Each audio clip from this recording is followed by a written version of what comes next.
AITA for canceling $18,600 in plans after my girlfriend humiliated me at her birthday? I'm Harvey, 36, and until that night, I thought I was a few signatures away from building a real life with Avery, my girlfriend of almost 3 years. I didn't think our relationship was perfect. I'm not that naive. We had the normal arguments about whose turn it was to pick up groceries, whether we were spending too many weekends with her friends, and why she could somehow leave 3 half-empty water glasses in 3 different rooms. But I thought we were solid. Avery could be incredibly warm when it was just the two of us. She would curl up beside me on the couch, tuck her feet under my leg, and tell me I was the only person she could fully relax around. She liked that I remembered little things. If she mentioned she was out of coffee creamer on Tuesday, I would grab it on Wednesday. If we had a road trip planned, I filled the tank the night before instead of gambling on a gas station at 6 in the morning. None of that felt heroic to me. It was just how I showed up. And in private, Avery acted like she valued it. "You make my life easier," she told me more than once. For a long time, I took that as a compliment. The problem was that Avery seemed to become a different version of herself around certain friends. Not cruel all the time. That would have been easier to identify. It was more subtle than that. She would turn me into the straight man in whatever joke she wanted to land. If I checked a reservation time, I was Captain Logistics. If I brought an umbrella because rain was in the forecast, I had dad energy. If I said I wanted to leave a party by midnight because we had plans the next morning, I was a 70-year-old in a 36-year-old's body. Most of the time I laughed with everyone else. Sometimes the joke was actually funny. What started bothering me was that the joke was always the same underneath. Harvey is dependable, therefore Harvey is boring. Harvey is responsible, therefore Harvey is less of a man than the reckless guys Avery used to date. Harvey thinks ahead, therefore Avery has somehow sacrificed excitement by being with him. Then we would get home, and she would ask me to help her figure out an insurance payment or put a reservation on my card because she was waiting for a paycheck to clear. That part never became a joke. About 8 months before her birthday, we went out with 4 of her friends for drinks. One of them noticed I was wearing the same plain black jacket I had worn the last time she saw me. She laughed and said, "Harvey, I swear you dress like somebody's accountant on Casual Friday." I said, "It's a jacket. It keeps performing the difficult task of being a jacket." Everybody laughed, including me. Then Avery added, "He doesn't care about clothes. He has like 6 shirts. If I didn't buy him things, he'd dress like a divorced substitute teacher." That one got a bigger laugh. I looked at her and said, "You've bought me 1 shirt." She waved her hand. "You know what I mean." I didn't know what she meant. She wanted the table to believe she was the interesting one and I was the harmless man she had taken in.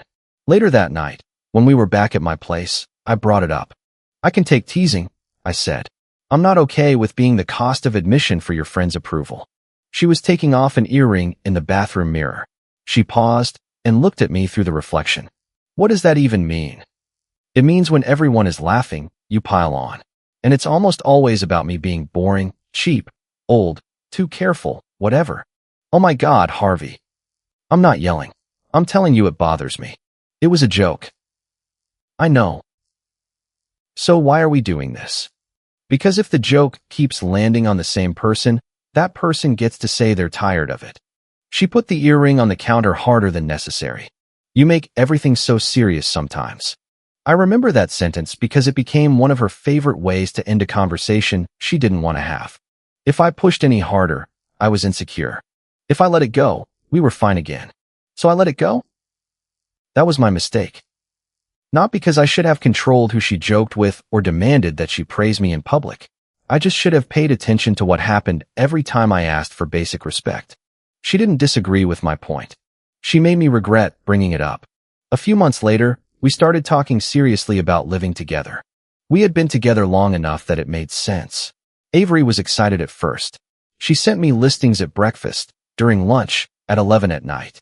She had strong opinions about kitchen counters and natural light. I had stronger opinions about parking, noise, and whether the numbers made sense. That difference became another running joke. "You look at a place like an insurance adjuster," she told me during one tour. "And you looked at a place with a broken dishwasher and said the windows had good energy." They did. The dishwasher had bad energy. She laughed and kissed me. That was the Avery I thought I knew best. We eventually found a place we both liked. Nothing had been signed yet, but we had completed most of the application. The move-in amount would be substantial, and because I had more room on my card and a stronger track record of paying deposits on time, Avery pushed for me to handle the initial charges. "You're better with details," she said. That phrase came up a lot. The move-in costs we were discussing totaled $7,200. This included the deposit, first month's rent, application-related charges, and the amount Avery wanted me to front until she got everything settled. I told her I was fine covering more of the upfront cost if we wrote down what each of us was responsible for. She rolled her eyes. "You want a contract between boyfriend and girlfriend? I want us both to know what we agreed to. You think I'm going to steal from you? I think two adults should be able to talk about money without turning it into a trust test." She got quiet after that, then softened. "Fine, we can write it down."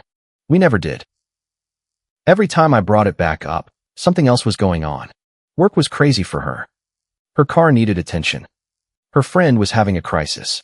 Her credit card payment had hit early. There was always a reason to wait until next week. At the same time, I was already carrying more than I realized. Avery had asked me to schedule a $1,900 L transfer for a car-related bill because she was short that month. She had Venmo'd me smaller amounts in the past, but the pattern was never balanced. There were messages from her that said things like, "Can you grab this and I'll send you half Friday?" Or, "Can you cover it just for now?" Friday had a way of disappearing. Then there was a weekend trip she wanted us to take after the move. She picked the place. I made the reservation.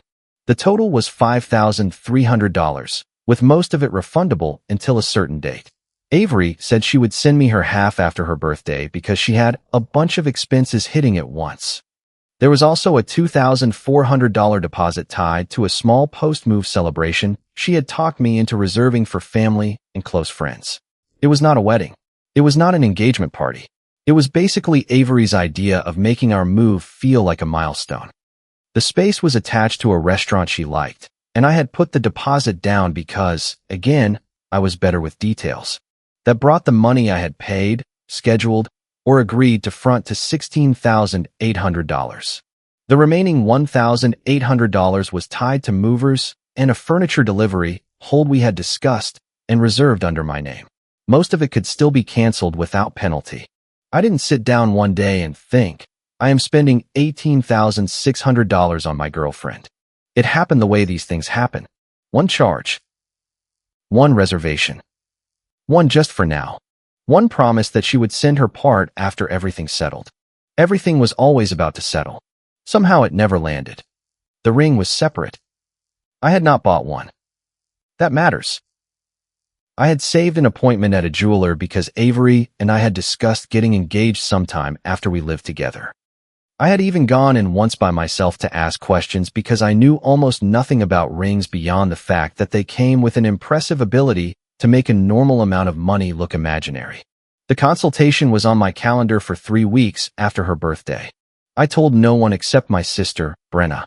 Brenna is 29, blunt, and completely uninterested in comforting me with lies. When I told her about the ring appointment, she did not smile. She asked, "Are you sure?" I said, "That's encouraging. I'm serious." "So am I." She put down her coffee. "Does Avery respect you?" I immediately got defensive. "Yeah." "In private or in general? What is that supposed to mean?" "It means every time I see you two with her friends, she talks about you like you're a very useful household appliance." "That's dramatic." "Maybe." "She jokes. She jokes about you. She jokes about everybody." Brenna gave me a look that older siblings are supposed to give younger siblings, except somehow my younger sister had perfected it. "I'm not telling you to break up," she said. "I'm asking if you're sure you're not confusing being needed with being valued." I told her she was being protective. She said, "Probably." Then we moved on. I wish I could say that conversation woke me up. It didn't. Around that same time, another thing had started bothering me. Avery barely posted me. I'm not a big social media guy. I didn't need anniversary montages or paragraphs about how I was her best friend and soulmate. But Avery posted almost everything else. Dinner plates. Concerts. Her shoes. Her friends.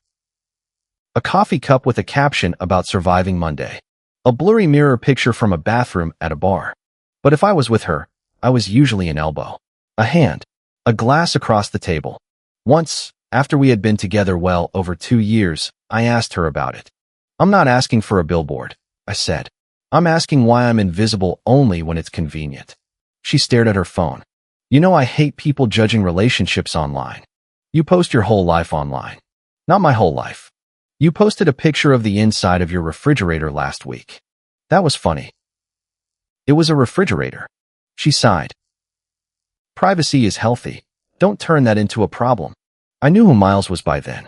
He was not some secret man I discovered by searching her phone. Avery had dated him before me. Not for years. Not even that long from what she told me.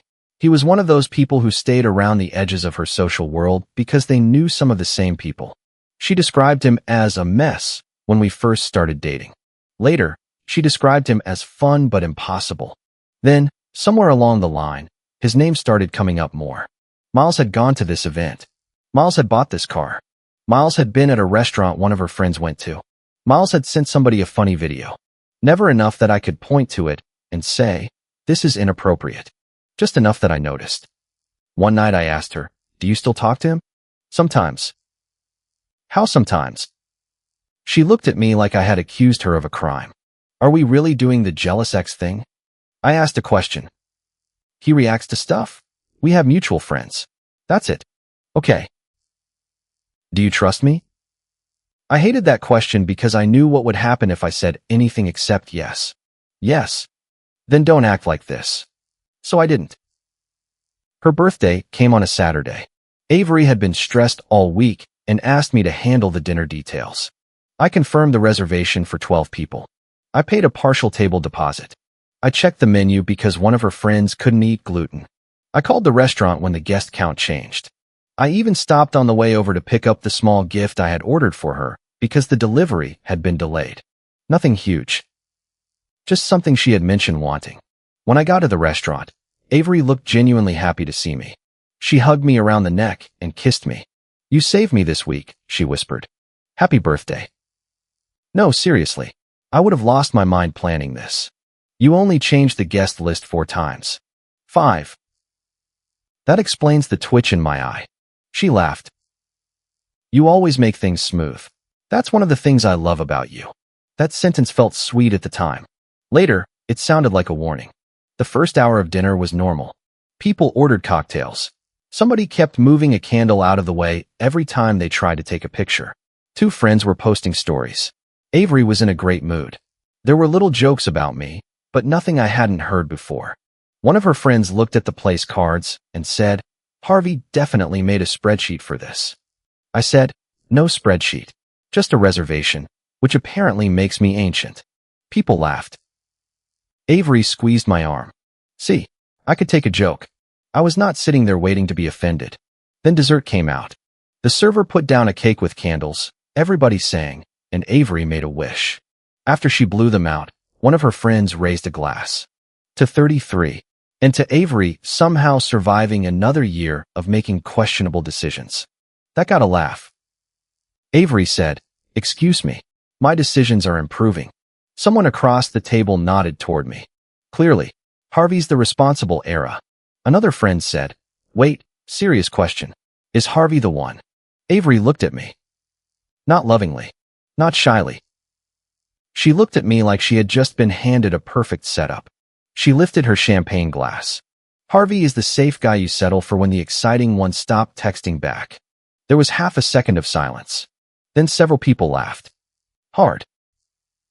One person slapped the table. Another said, oh my God. I didn't move. Avery had her hand on my shoulder. Not affectionately. It felt like she was steadying a dog she expected to stay. One of the women near the end of the table looked at me and said, wait. Is Harvey mad? Before I could answer, Avery answered for me. No, he's too stable for that. More laughter. Then she squeezed my shoulder and leaned toward me. Relax. You know I'm joking. I looked at her. She smiled wider because she had an audience. That's why he's perfect, she said. He doesn't make a scene. That was the exact moment something clicked. She was not appreciating my self-control. She was counting on it. She believed my manners were a guarantee that there would never be consequences. I stood up. Not fast. Not dramatically. I took out my wallet, counted enough cash to cover my meal, tax, and tip, and put it beside my plate. Avery's smile disappeared. What are you doing? Paying for dinner. You already put down the deposit. That was for the reservation. This is my meal. She lowered her voice. Harvey, sit down. I picked up my jacket. She whispered, don't embarrass me. I said, you already handled that. The table went quiet. Avery's face changed. Not sad. Angry. Are you seriously leaving? Yes. Because of a joke? I looked at her glass, then at her hand still resting near my chair. Then you'll be fine without the safe parts too. I left. Nobody followed me. That part hurt more than I expected.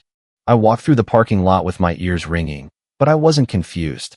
Usually after a fight with Avery, I would immediately start second-guessing myself. Was I too sensitive? Did I misread the room? Should I have waited until we were alone? This time I kept hearing one sentence. He doesn't make a scene. She had said it like a promise she had made on my behalf. My phone buzzed before I reached my car. Avery, where are you? Then, Avery, you seriously walked out? Then, Avery, this is embarrassing. I got in the car and drove home. By the time I reached my apartment, I had 7 missed calls. I put my phone face down on the kitchen counter, poured a glass of water, and stood there for a minute. My first instinct was to call her and explain. That had always been my first instinct. Explain calmly. Prove I wasn't angry. Make sure she understood my intentions. Keep the situation from becoming bigger. Then I thought about what she had said at the table. Safe. Stable. Doesn't make a scene. I opened my laptop. Not to get revenge. To figure out how entangled I was. The lease portal was first.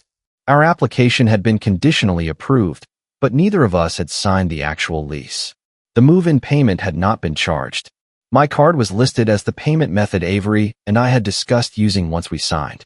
I emailed the leasing office and withdrew my portion of the application. I did not cancel anything Avery had legally signed. There was nothing to cancel. I simply stated that I would not be entering the lease and that they should not use my financial information for any future payment. Next was the weekend trip. Reservation under my name. My card. Cancellation still refundable. I canceled it. Then the $1,900 scheduled Zelle transfer for her car bill. It had not sent yet. I stopped it. Then the $2,400 deposit for the post-move dinner. My name. My card. Refundable until midnight. Canceled. Then the $1,800 movers and furniture delivery hold. Same thing. Canceled. I added it up twice. $18,600 in paid, scheduled, or planned expenses that I was no longer willing to carry. Some of it had never left my account. Some of it would come back as refunds. Either way, I was done volunteering. I opened my calendar and deleted the Ring consultation. That did not save me any money that night. It saved me something more important. At 10:47 p.m., Avery texted again. Avery, you proved my point. Avery, everyone thinks you're being dramatic. Avery, you don't get to punish me financially because your ego got bruised. I stared at that last message. Punish me financially. She already knew. I had not told her what I canceled. The restaurant must have notified her about the post-move reservation, or maybe she checked the trip. Then another message came. Avery, did you seriously pull out of the apartment?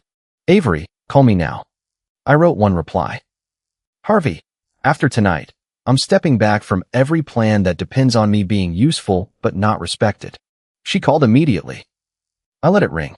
Then she called again. And again. At 11:06, she texted. Avery, this is insane. Avery, it was one joke. Avery, you are trying to ruin my life. I answered one more time. Harvey, I'm not discussing this while you're calling disrespect a joke. Then I put the phone on Do Not Disturb. At 11:38 p.m., I got a message from Jade. Jade was one of Avery's friends. We were friendly but not close. She was at the birthday dinner and had laughed too. Her message said, Jade, I know this isn't really my place.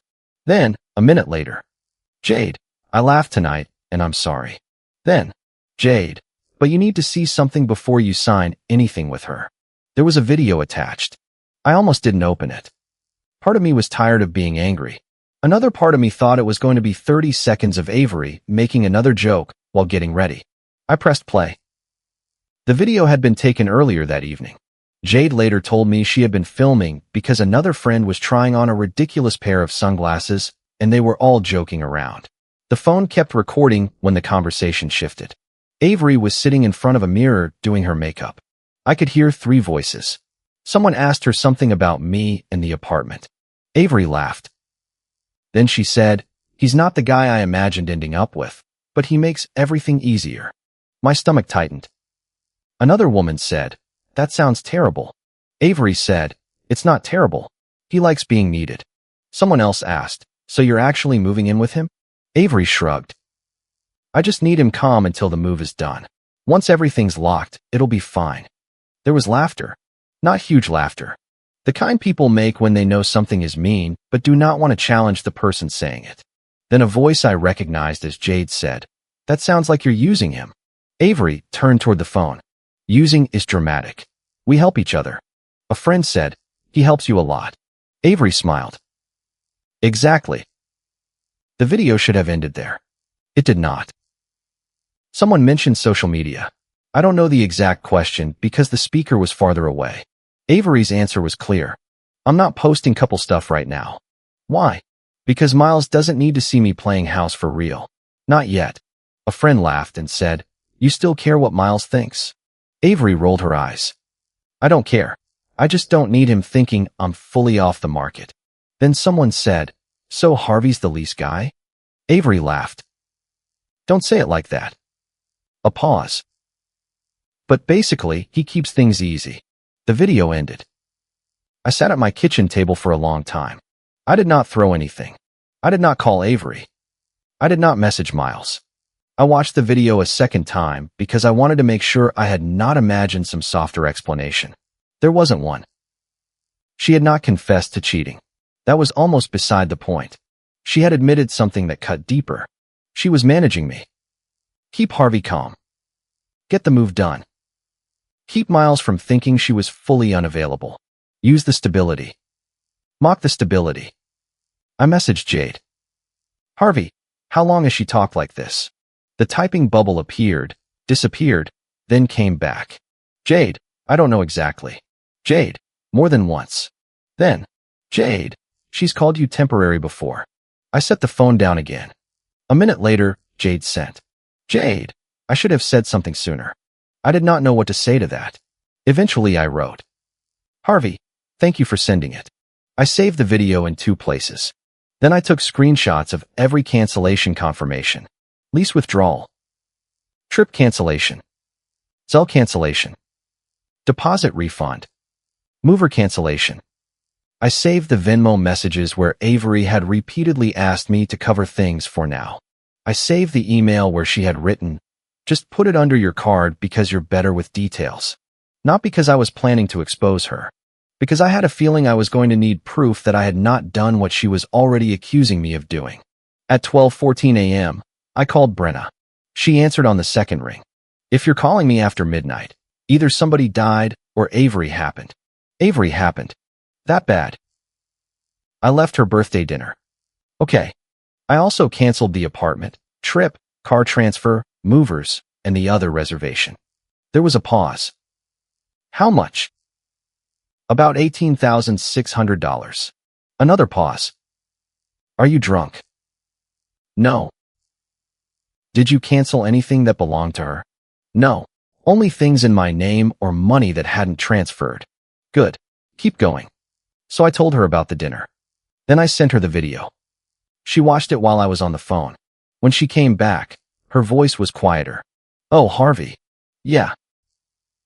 You're done, right?" I leaned back in my chair. "I think so." "No, don't think so. You were about to sign a lease with someone who said she needed to keep you calm until it was locked." "I know." "She is telling people you financially punished her." "Already." Brenna exhaled. Listen to me. Cancel what's yours. Document everything. Don't perform revenge. Don't post the video. Don't call her names. Just stop volunteering for disrespect. It feels cold. No, Brenna said. Cold is laughing while someone funds your future. I rub my face. She's going to say I'm controlling. She can say the moon is made of cheese. Keep receipts. Then Brenna said something I ended up repeating to myself for the next week. You can love somebody and still refuse to fund the version of them that humiliates you. I did love Avery. That was the ugly part. A switch did not flip just because I saw the truth. The next morning, I woke up after maybe 4 hours of sleep and reached for my phone. 31 missed calls. Most from Avery. 2 from one of her friends. 1 from her mother. There were texts ranging from angry to soft. Avery, we need to talk. Avery, I was drunk and stupid. Avery, please don't do this. Avery, you're blowing up 3 years over one bad joke. Avery, I'm sorry, okay? Then, 20 minutes later. Avery, but canceling everything was cruel. Then, Avery, you don't get to put me in a financial crisis because you're mad. The apology had lasted about 20 minutes. I made coffee and did not answer. Around 10, her mother texted me. She said she did not know exactly what happened, but Avery was devastated, and she hoped we could handle this with maturity. That phrase almost made me laugh. I replied, Harvey, I agree. I'm keeping everything in writing right now.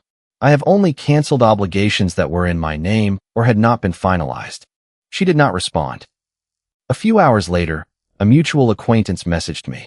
He wrote, Heard you walked out on Avery and canceled the apartment because she teased you. Man, that seems extreme. There it was. Her version had already been packaged. A birthday joke. Sensitive boyfriend. Financial retaliation. I answered. That's not an accurate version, but I'm not asking you to take sides. He sent a thumbs up and left it alone. Another person did not. She wrote that real relationships survive embarrassment and that using money during a fight was a red flag. I almost sent her the video. I stopped myself. Brenna was right. I did not need a jury. For the next 3 days, Avery changed strategies every few hours. First anger. Then apology. Then nostalgia. Then anger again. She sent me a picture from our second date. Avery, does this mean nothing to you? I stared at it longer than I want to admit. We looked happy. We had been happy. That was what made the whole thing difficult. Bad relationships are not bad every second. If they were, nobody would stay in them. I replied, Harvey, it means a lot to me. It doesn't change what happened. She answered, Avery, what happened is you got humiliated and decided to hurt me back. I did not respond. That night she sent, Avery, Jade is a liar, by the way. That got my attention. I wrote, Harvey, about what? Avery, about me using you. Harvey, I watched the video. There was no reply for 9 minutes. Then, Avery, you're seriously going to judge our entire relationship based on a private conversation taken out of context? I read that 3 times. Not, I didn't say it. Not, you misunderstood. Taken out of context. I wrote, Harvey, what context makes keep him calm until the move is done better? She called. I declined it. Avery, pick up. Harvey, no. Avery, you owe me a conversation. Harvey, I owe you clarity. You have it. She did not like that. By Wednesday, I heard that she had started telling people I had been financially controlling for years. That was new. Apparently, my budgeting had transformed from boring into abusive now that I was no longer paying. She claimed I had made her dependent on me and then pulled support to punish her. The facts were less dramatic. We did not share bank accounts. I had never controlled her paycheck. I had never told her what she could buy. I had never taken her card, monitored her spending, demanded passwords, or threatened to withhold necessities. I had simply agreed to cover too much. And then I stopped. Still, the accusation bothered me because it was serious. So I became even more careful. I created a simple timeline for myself. Not a presentation. Not a courtroom binder. Just dates, amounts, screenshots, and confirmation numbers. The birthday dinner deposit. The lease application status showing no lease signed. The weekend reservation under my name. The Zelle transfer cancellation. The Venmo requests. The mover hold. The post-move dinner deposit. I wrote down the exact time I left the restaurant and the time each cancellation happened. I also kept the restaurant receipt showing I paid for my own dinner. The irony was almost funny. All the boring habits Avery mocked were exactly what kept her from rewriting the situation successfully. A week after the dinner, she asked to meet. Her text said, "Avery, can we please have one calm adult conversation?" I almost ignored it. Then she followed with, "Avery, my mom is having dinner Sunday. Jade may come. A couple people who were there that night will be there. No yelling. I just want everyone to stop making this bigger." I knew immediately that it was not a private reconciliation attempt. It was a room. Avery liked rooms. She was good in rooms. She could make her voice shake at the right moment. She could tell a story in a way that made the other person sound unreasonable before they had spoken. I wrote, "Harvey, I'll come. I'm not apologizing for canceling plans I was funding or legally responsible for." She replied, "Avery, nobody asked you to apologize." That was how I knew I was absolutely going to be asked to apologize. "Brenna told me not to go alone." I said, "I'm not bringing my sister to my girlfriend's mother's dinner like backup." Ex-girlfriend. I haven't officially said the words yet. Then say them. I want my things back first. Brenna did not love that answer, but she understood. I had a few things at Avery's place. Nothing irreplaceable. Clothes, a charger, a watch box, some books, an extra set of keys. Avery also had things at mine. I did not want a month of random reasons to see each other. So I decided I would attend the dinner, settle the narrative once, arrange the exchange, and end it cleanly. Sunday evening, I arrived 10 minutes early. That was another trait Avery liked to mock. Her mother opened the door with a tight smile. "Thank you for coming." Of course. I stepped inside and immediately realized there were more people there than Avery had implied. Her mother. Her aunt. 2 friends from the birthday dinner. Jade. Another mutual friend. And Avery, sitting at the table with red eyes and a glass of water in front of her. No Brenna. No one who was specifically there for me. It was not hostile in the obvious sense. Nobody yelled when I walked in. Nobody called me names. That almost made it worse. The room had the quiet, arranged feeling of people who had already heard the same story. Avery's mother said, "Why don't we eat first?" Avery said, "I'd rather just talk." Of course she would. I sat down. Avery looked at me. For a second, I saw the woman who used to curl up beside me on the couch. Then she started. I know what I said at dinner was stupid. I waited. I was trying to be funny. I kept waiting. I had been drinking. Everyone was joking. I said something mean. I apologized. You did. But you walked out and immediately started canceling our life. There it was. Our life. Her mother looked at me. Avery continued. You pulled out of the apartment. You canceled the trip. You canceled money you knew I was counting on. You canceled something we were planning with family. You did all of it before you even talked to me. One of the friends from dinner nodded. Avery's voice got thicker. I made one dumb joke, and he ripped apart our future. Her aunt said, "Harvey, I think that's the part people are struggling with." I looked at her. What part? The speed of it. Avery jumped in. Exactly. Her aunt continued. People say things they regret. I'm not defending the joke, but almost 3 years is a long relationship to end in an hour. A friend from the birthday dinner said, and using money to make the point is I don't know. It feels wrong. I said, what money did I take from her? He shifted. That's not what I mean. What bill in her name did I cancel? Avery said, Harvey. I looked at her. What account did I freeze? What money of hers did I touch? You know that's not the point. It is if you're calling it financial control. Her mother raised a hand. Nobody is trying to attack you. One of the women at the table said, real men don't abandon somebody over embarrassment. The room went quiet. I looked at her. I wasn't angry anymore. Mostly I was tired. I said, then let's not talk about embarrassment.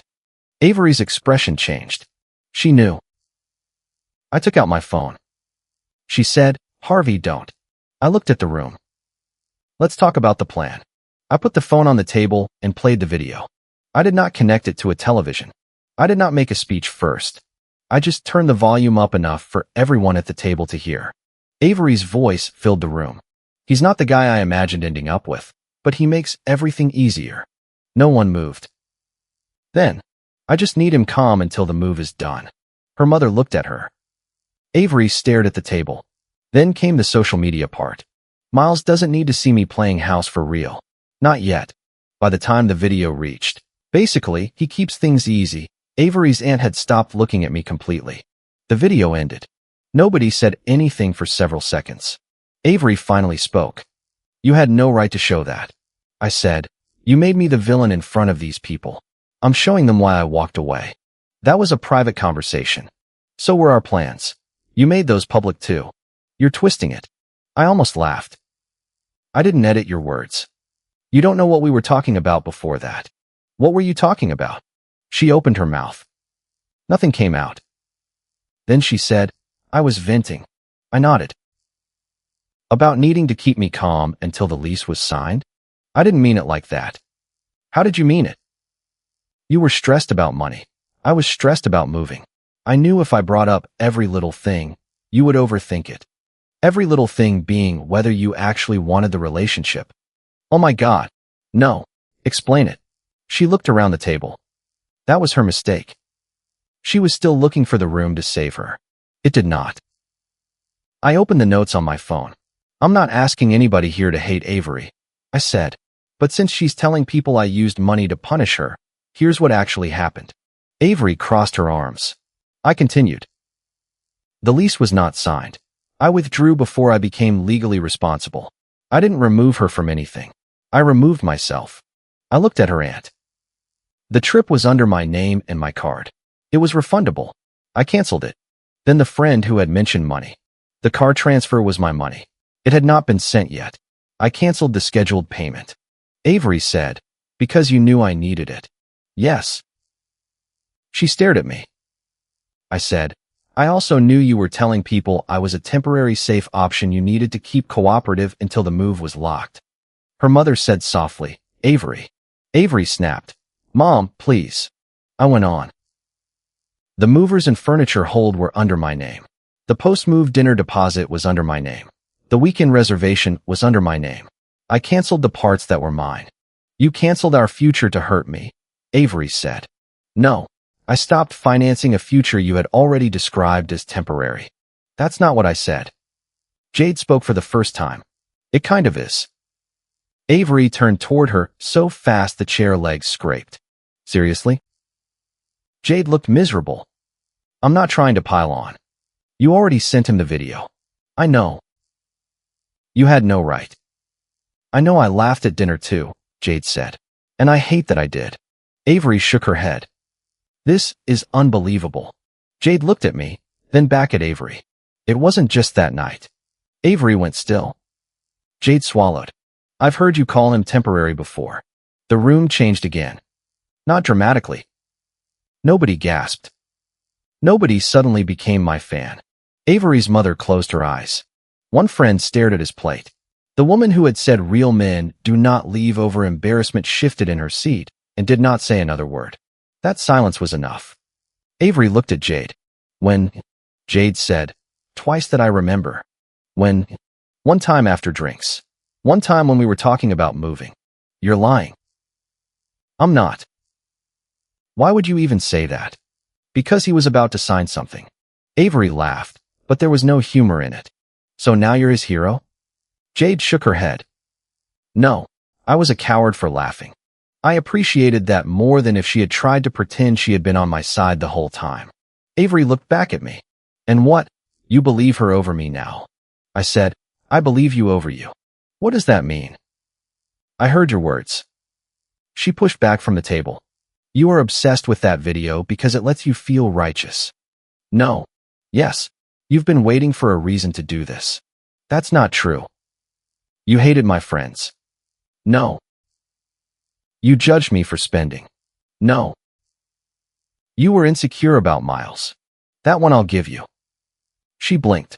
I said, I asked about him because you kept acting like being visibly committed to me would cost you something. It was social media. It was image management. You're being dramatic. I almost smiled. There was the phrase again.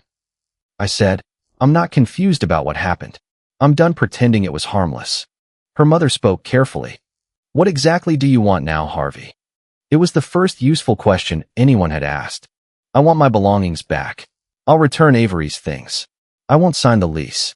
I won't restart any canceled payments. If there's a reservation she wants to take over and the company allows it, she can do that directly and pay for it herself. Avery stared at me. So that's it? Yes. 3 years and that's it? Yes. You won't even talk to me alone? No. Her eyes filled. That part was hard.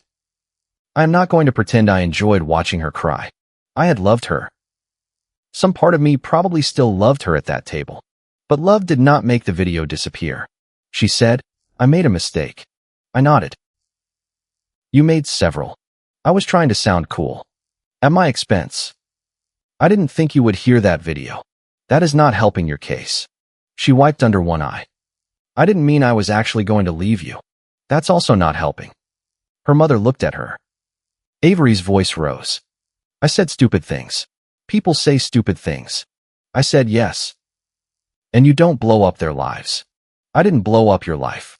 You took away the apartment. I removed myself from an unsigned lease. You took away the trip. My reservation. You stopped the car payment. My money. She shook her head. You always have an answer.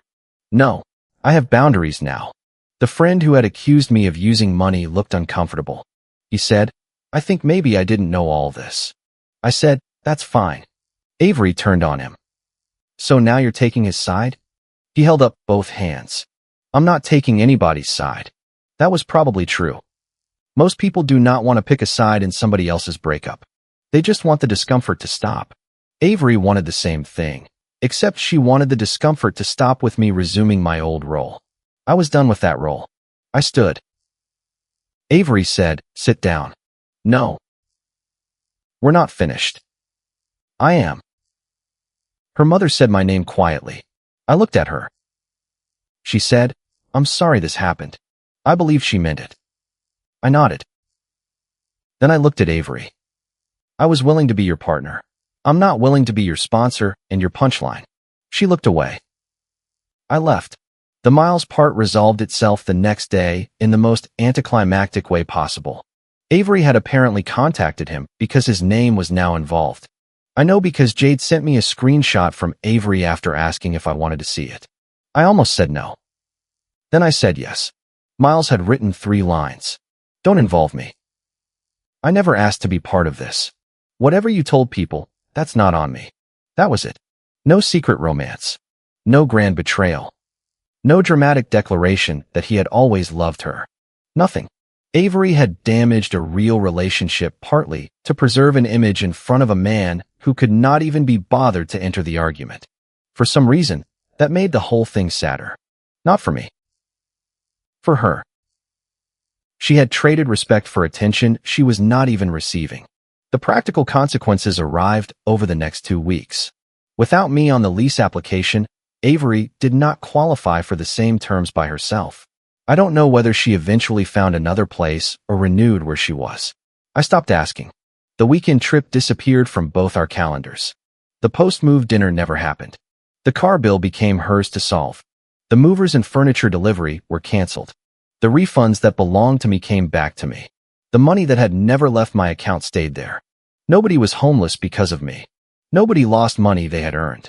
Avery simply had to pay for the life she had been presenting as if she had built it independently. A few of her friends became distant from her. Not all of them. One still believed I had overreacted. Another told me privately that I had been right to leave, but wrong to cancel everything the same night. I told him that was fair. He asked if I regretted the timing. I thought about it. No, I said. If I had waited 2 days, I might have signed the lease just to prove I wasn't angry. That was the truth. My weakness had never been impulsiveness. It was over-explaining. I could talk myself out of my own boundary if somebody looked hurt long enough. Canceling the plans before the video had not been some genius strategy.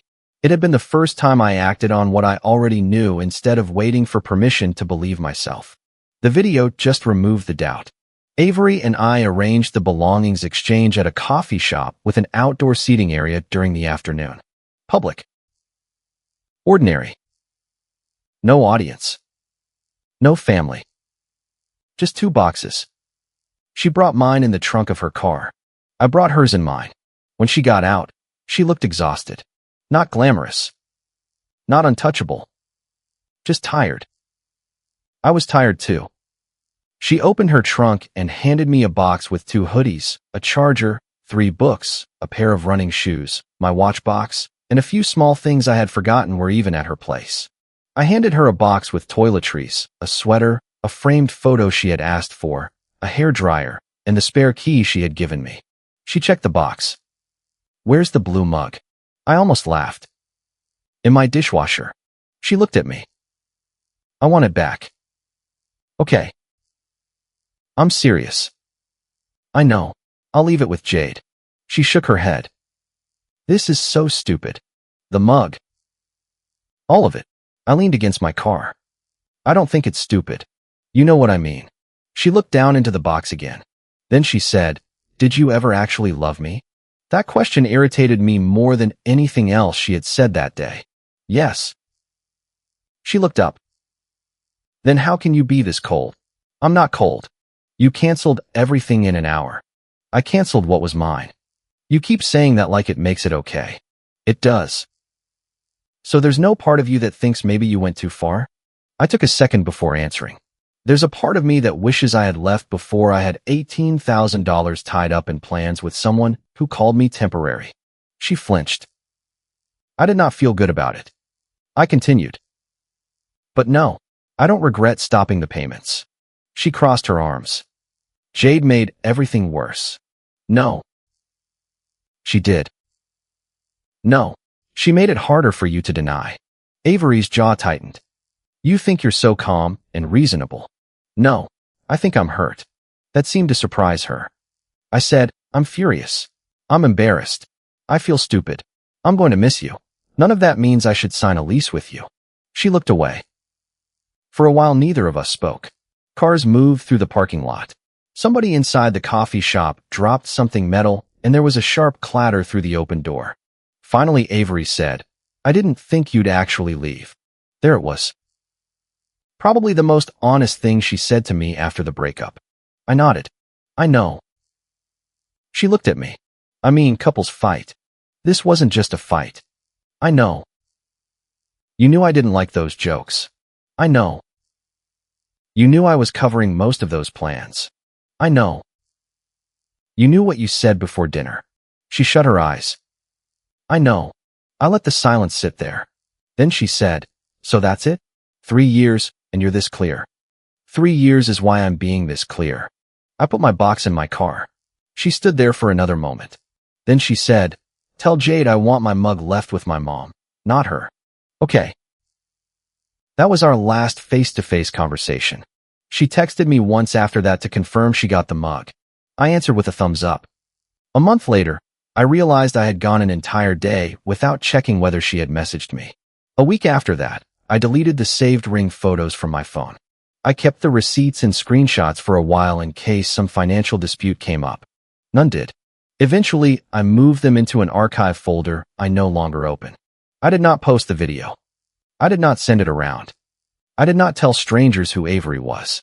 The people she had recruited into the story saw it because she had recruited them into the story. That was enough. Jade apologized to me again a few weeks later. I told her I appreciated what she did, but I also told her I was not looking to become friends just because we had survived the same ugly dinner. She understood. We are polite when we cross paths. Brenna, naturally, still reminds me that she asked the right question months earlier. Does she respect you? She said one afternoon. Are you ever going to retire that? Absolutely not. I threw a napkin at her. The weirdest part of the whole thing is that I do not hate being called safe anymore. For a while, that word bothered me. Safe sounded like second place. Safe sounded like the man someone chose after they were finished having fun. But that was Avery's definition, not mine. There is nothing weak about being reliable. There is nothing embarrassing about showing up. The mistake was not being safe.